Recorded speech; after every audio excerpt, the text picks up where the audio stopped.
तूर फवारणी करत असताना आपल्याला हे लक्षात घेणे गरजेचं आहे की आपली तूर कोणत्या अवस्थेत आहे, म्हणजे कोणत्या स्टेजमध्ये आहे। मागे ही जी तूर आहे ही सध्या फ्लावरिंग स्टेजमध्ये आहे, फुलोऱ्याच्या अवस्थेत आहे। अशा स्थितीमध्ये फवारणी करत असताना आपण कोणत्या घटकांचा फवारणीमध्ये समावेश केला पाहिजे हे आपल्याला माहीत असणं गरजेचं आहे। सध्या आपण येथे काय फवारणार आहोत ते पाहूया।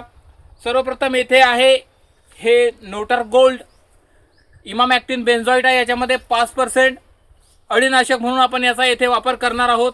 त्याच्यानंतर दुसरा येथे आहे बुरशीनाशक, या बुरशीनाशकाचं नाव आहे शामीर, याच्यामध्ये घटक आहेत ट्युबिकोनाझॉल प्लस कॅप्टन असे 2 बुरशीनाशक एकत्र याच्यामध्ये आहेत।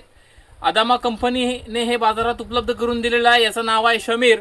सोबतच आपण येथे घेणार आहोत स्पीड हे भाग्यश्री कंपनीचं आहे। अमिनो ॲसिड आणि विटॅमिन बेस्ड हे PGR आहे।